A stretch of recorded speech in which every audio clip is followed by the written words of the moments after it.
Director of the Age of Disruption Tour. Apologies for the minute delay. We were just getting everybody signed up and onboarded to the webinar. And I'm going to chat for just a minute while we give a chance for all the attendees to filter in and get all set up. Very excited to have our first webinar after week 1 of the tour. We've got most of our team on the call today to share some thoughts and feedback about our tour through the Southwest last week. It was really an amazing, exciting experience. And then we're going to jump right forward and talk about our upcoming tour swings for the spring. The week after next, we'll be hitting the Carolinas in Virginia. And then in May, we'll be hitting New England. And when we make announcements later in the program, we've got very exciting details to announce about a upcoming swing in June that we've been working on. At this point, I think we are just about ready to go. So I'm going to introduce our host, Dr. Bill Thomas, to welcome everybody and share some thoughts about last week, and then take us through a quick day in the life of the tour. Dr. Thomas? Well, thank you, Kevin. And I have to tell you, this last swing through the Southwest that we did, actually the first swing of the spring season, was the most fun and the highest energy and the most rewarding experience I've had in a long, long time. And I just want to say, we probably don't have anybody from those cities on the call right now, but I can tell you, everybody was really fun. We had a great time. There was just a lot of love and a lot of energy, and it makes me look forward to the Carolinas and Virginia and New England in a really exciting way. I'm going to walk you through kind of what happened and what's going to happen when we come to your town, so you have an idea of where that excitement's coming from. So in most cases, we'll be rolling into your city around 1 to 2 a.m. The beautiful thing is we're traveling in a rock and roll tour bus.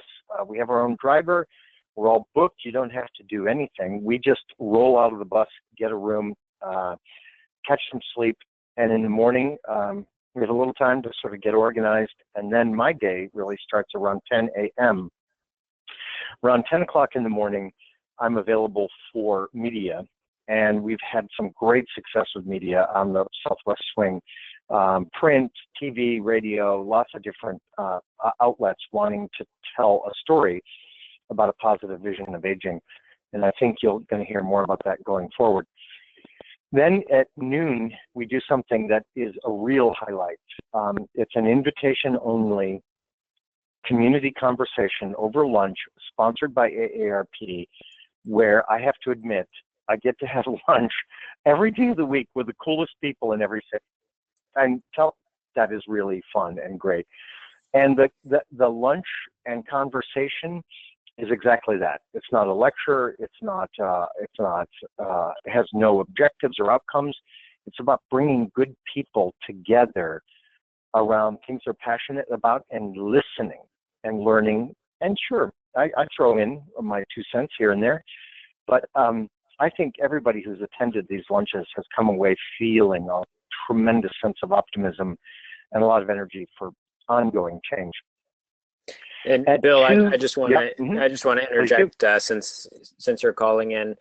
We're showing folks. We were lucky enough in Las Vegas that our host Lou Rovo at the Cleveland Clinic actually recorded part of the lunch conversation, and we're generous enough to share it on YouTube. So for people who are watching, we'll be posting this on the website. You guys can watch part of that lunch in Las Vegas, where we really had a terrific discussion. Yeah. So 2:30. We're at a local community theater, local performance space, and we begin with something called Disrupt Dementia. And you can tell I'm a little excited. I'm super excited about Disrupt Dementia because I think it's perhaps the only workshop in America right now that is specifically and warmly inviting people who live with dementia to join us, people who love people who live with dementia, professionals, doctors, nurses, social workers, everybody is welcome. And it begins with a new film, a short film created by the director of Alive Inside, Michael Rosato-Bennett, and that explores the value of connections and intergenerational relationships in the context of music and memory and dementia. It's really a beautiful, beautiful piece of work. That leads into a musical performance by Samate, who was actually featured in the film.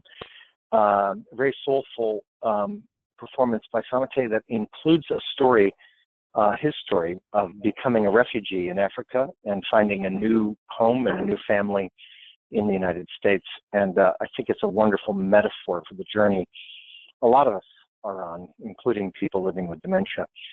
And then the third part of the workshop is some really extraordinary sharing of voices and thoughts and opinions of people living with dementia. So the workshop is really built upon the insights and the expressions of feeling and concern expressed by people living with dementia, and their voices are central to this. And there's a beautiful workshop part facilitated by Dr. Jennifer Carson and Curie A. Carpenter, and it's really something special. People last week really loved it, and I think you folks will too. After the end of the workshop session, we go out into the lobby for something called the play experience, because I mean, you got to have play. This was created by Curie A. Carpenter, and it's really, we're trying to live the ideal, which is play is an important part of life. It's an important part of aging. It's an important part of dementia. And we want people to be able to play. And so there are installations around the lobby that help you play with some of the ideas you're learning about. Then at 7:30 p.m., oh, excuse me, 7. Thank you, everyone. Hey, everybody, listen to me. We had a few people show up at 7:30. Yes, let me emphasize 7 p.m. Thank you. I go on stage with a musician named Nate Silas Richardson, and we're a physician and a musician, and we do a piece of nonfiction theater called Life's Most Dangerous Game. And the idea is to explore the true meaning and worth and value of youth, the illusions we have about youth, and the illusions we have about age, and the true meaning and worth and value of age. And so our goal is really to help people learn how to balance perspectives, how to choose adventure, and how to live dangerously. And I won't say much more than that, except that we have some evidence back from the first week that not everybody, but a lot of people really loved it. And Kevin might say something about that, but the point being, we're using music and storytelling and mythology and neuroscience and psychology and history and biography. We're using all of that to communicate a really new and positive and optimistic message about the second half of life. After the show, Nate and I always come out to the lobby. We hang out with everybody. We celebrate. We have a really great time. And then when everybody leaves, then we load the sets and the costumes and the props and the lights and the sound all on the bus, and we take off for the next city. And the next day we do it all over again. 5 days, 5 cities. We're coming to see you, and we can't wait. So that's a day in the life of the tour. Kevin? Yeah, and I do want to jump in and talk about the experience we had last week, and the nonfiction theater element of your performance is mysterious, and we get a lot of questions from people wanting to know what it's about. And one of the reasons we keep it kind of mysterious is because the entire purpose of the tour is to create an in-person experience. You have to go there to actually see what it's like. But I'm very proud of how we've grown over the past couple of years that we've done this. And I think it would be appropriate when talking about what is life's most dangerous game to talk about the risks that we've taken, that you've taken, Dr. Thomas, in creating a special experience. So if you could talk a little bit about the evolution of this performance in the past 2 years, starting with walking around on stilts on stage, talking about living dangerously, to where we are today, because there's been an enormous evolution and change in this show. And then I'll talk a little bit about some of the audience reaction from last week. Yeah. Well, yeah, you know, here's one of the funny things. In the show, one of the things we help people grab hold of is the idea that aging provides you with everything you need to take risks and to explore and to try new things and to let go of what you're good at and to reach for something new, something exciting, and to create new competencies. So the show is the exact opposite of you can't teach an old dog new tricks. I am an old dog and I have learned new tricks. So I've actually, in the time that we've been putting this together, our first efforts at doing the show were, I'm just going to tell you, I mean, they were very energetic and very caring, but also kind of amateurish. And we didn't really understand the craft as well as we do now. We didn't understand as much about flow and pacing, and there's just a lot we didn't understand, but we poured our heart into it. And now this year, if you come to see us, you're going to see something with a professional caliber lights, professional caliber sound, professional caliber set design, art, music, mythology, all of that woven together in a way that I actually feel really proud of.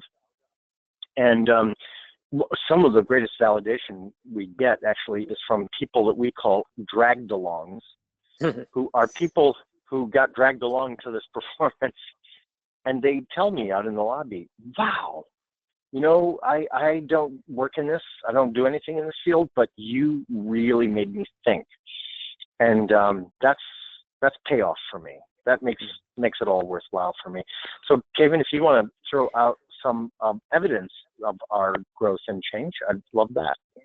Well, I've had fun comparing the first week for 2016 to the first week of 2015, where we really launched our first experiment with this format.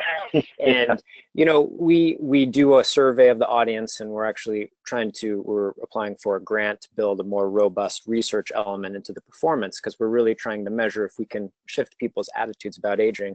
So week 1 in 2015, we asked people, were we successful in impacting the way you thought about aging on this event? And I can tell you, you know, it was a mixed response for week 1. You know, 6, 7 out of 10 people, depending on the performance that day, depending on what went wrong on stage that day, said we were successful.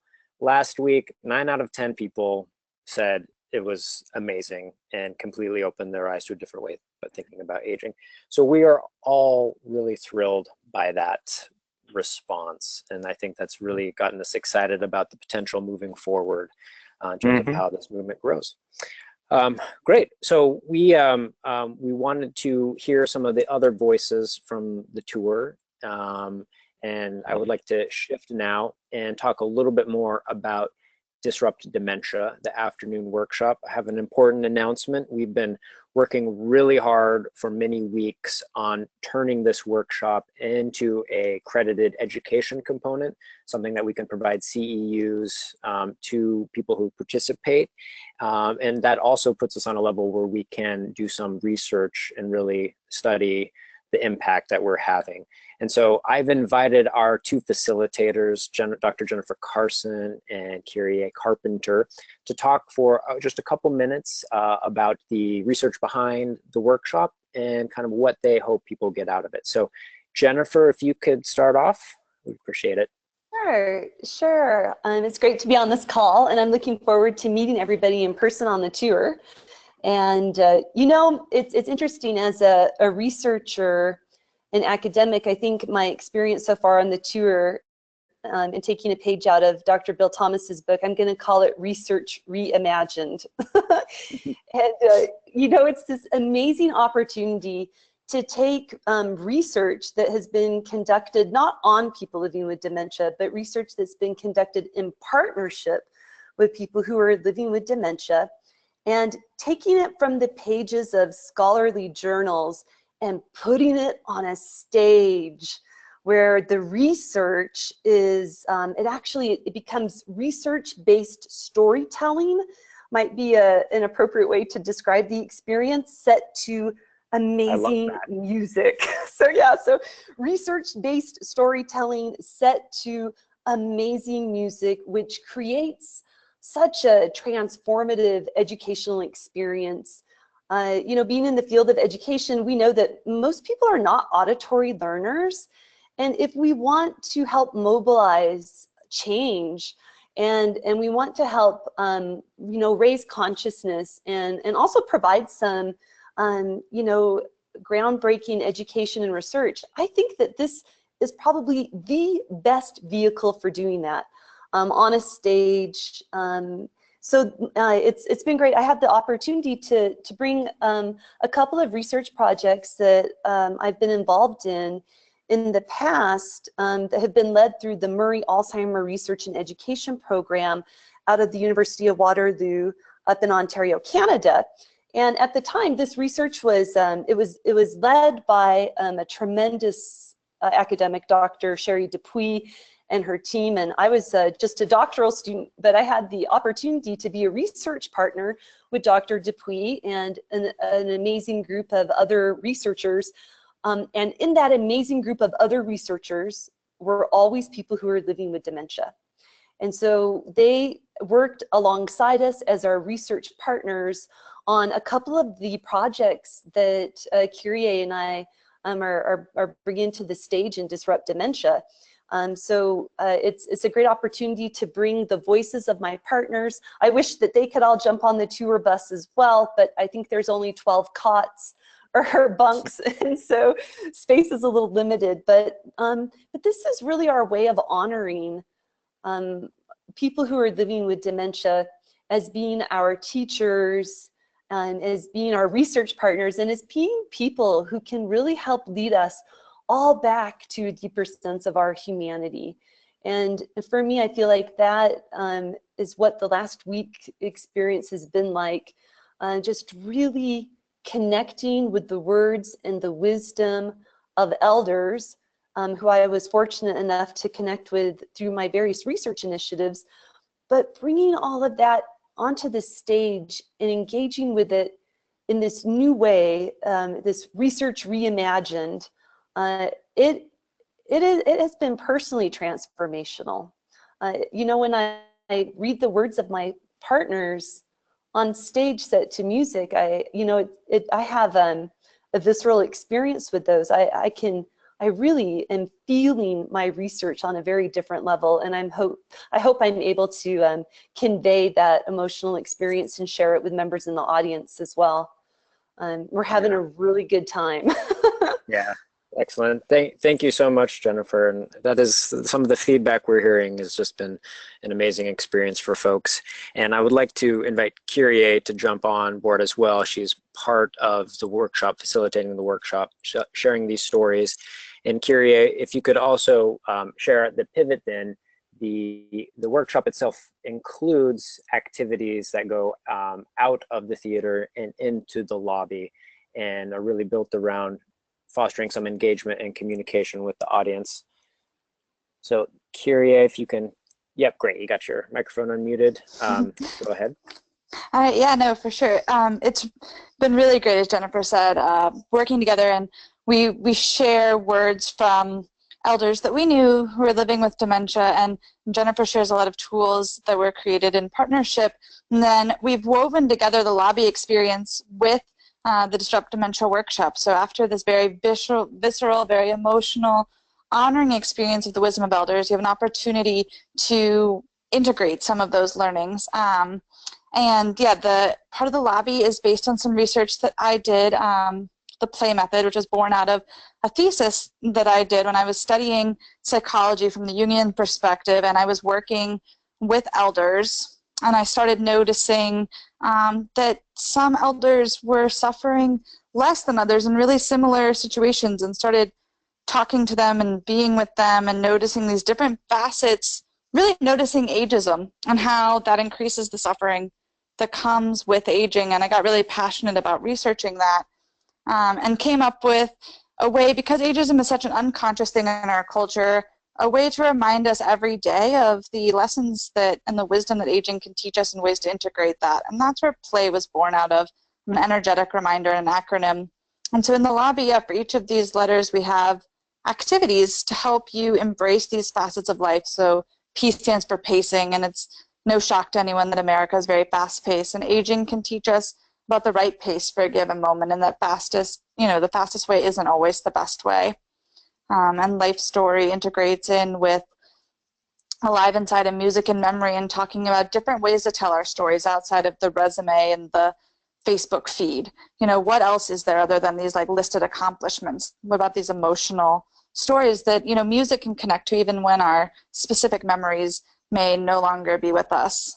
And yeah, we run through all of them, and all of this is based very similarly to the rest of the tour. There's a big research basis for this, and then it's told through ways of learning that are more akin to the elderhood tradition, through storytelling, through participation, through community engagement. And that's really our goal, I think, with Disrupt Dementia, is to disrupt what we think about aging. I had someone approach me after one of them saying, I don't agree with what you said. It goes against everything I've ever heard. And we had a nice conversation. At the end of it, I was like, well, that's the point. It's supposed to go against everything you've ever heard, because we've only heard the tragedy narrative, and we're trying to open up possibilities and engage community and take research out of the academic holds where it's walled away from people, and really bring it into community where a conversation can be started and real culture change can happen. Terrific. Thank you so much, Curie A, for sharing that. And we got a look here, for those who are watching online, a look at the playbook, Life's Most Dangerous Game playbook, which acts as a program, but is also quite a beautiful publication incorporating Curie A's work, incorporating many pieces of art by elders, by people living with dementia, and with some information about the tour and the film. So that's great. I'm going to try to wrap things up by the end of the half hour, and I just have a couple of news announcements that I want to run through. First, Joseph, if you can just pull up, we've had, we had some great news coverage last week, and so we'll be sending out, if you're subscribed to our email updates, we'll be sharing some of these stories via email, and great stories for tour dates coming up the week after next, the Charlotte Observer, and we've had some other great interviews. Important announcement that was put in the email for the webinar. We did shift one of our performance dates, and so we're just letting everybody know that we're not going to be performing in Columbia, South Carolina. We're having a community engagement meeting there in the morning, and then we did move the performances to Winston-Salem, North Carolina on, I believe that is April 19th. So that's important news. And then the exciting news I'm teasing today, we'll have more details coming up very soon, but we've been working all year on an international leg of the tour, and we're aspiring to take the tour to Canada this June.